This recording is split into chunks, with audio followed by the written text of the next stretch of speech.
دوستو یہ قصہ ہے بری سوچ اور لالچ کا۔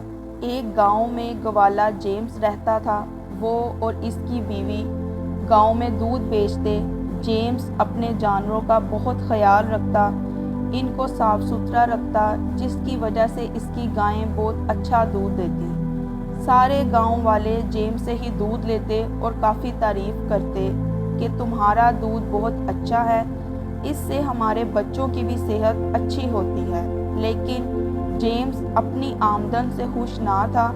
وہ ہمیشہ بڑا گھر اور مہنگے کپڑے پہننے کے خواب دیکھتا، جس پر اس کی بیوی اس کو کافی سمجھاتی کہ ہمارے پاس جتنا ہے اس میں ہم اچھا کھاتے اور پہنتے ہیں تو ہمیں خوش رہنا چاہیے۔ لیکن جیمز کو اس کی باتیں سمجھ میں نہ آتی۔ وہ اسی خواب میں رہتا کہ میں بڑا گھر لوں، گاڑی اور نوکر چاکر ہوں جو میرے آگے پیچھے گھومیں۔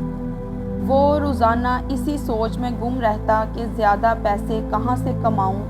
ایک دن اس کو خیال آیا کہ میں دوسرے گاؤں جا کر بھی دودھ بیچا کروں، جس سے دودھ کی مقدار کم ہونے کے باعث وہ دوسرے گاؤں نہ جا سکا۔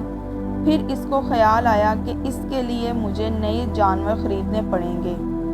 لیکن نئے جانور خریدنے کے لیے اس کے پاس پیسے موجود نہیں تھے۔ وہ مایوس ہو کر بیٹھ گیا کہ اچانک اس کے دماغ میں لالچ آ گیا کہ کیوں نہ میں دودھ میں تھوڑا پانی ڈال کر بیچوں تو مجھے نئے جانور خریدنے کی ضرورت نہیں پڑے گی۔ اس نے دودھ میں ملاوٹ کرنا شروع کر دی، جس سے دودھ کی مقدار میں اضافہ ہو گیا۔ اب وہ دوسرے گاؤں میں بھی دودھ بیچنے لگا اور کچھ ہی عرصے کے بعد اس نے گھر اور گاڑی خرید لی، جس پر وہ بہت خوش تھا۔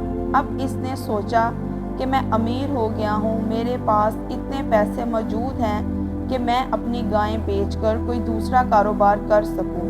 وہ نئے کاروبار کو شروع کرنے کا سوچتا ہے اور اپنی گائیں بیچ دیتا ہے کہ اب مجھے ان بدبودار جانوروں کی ضرورت نہیں۔ اب اس کی ساری توجہ اپنے نئے کاروبار میں ہوتی ہے، لیکن جیمز اب ہر کسی کو اپنے سے کمتر سمجھتا ہے۔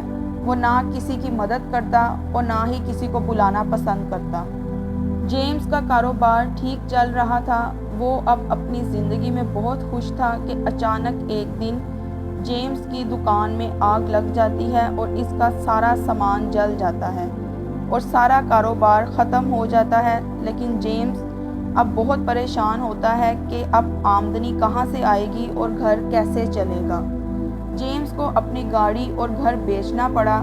اب میں دوبارہ اپنے پہلے والے گھر میں رہنے لگا اور اس کو سمجھ آ گئی کہ میری بری سوچ اور لالچ نے میرا سب کچھ تباہ کر دیا۔ جو آپ کے پاس ہو اس میں شکر کرنا چاہیے اور اپنی زندگی میں بری سوچ اور لالچ نہیں لانا چاہیے۔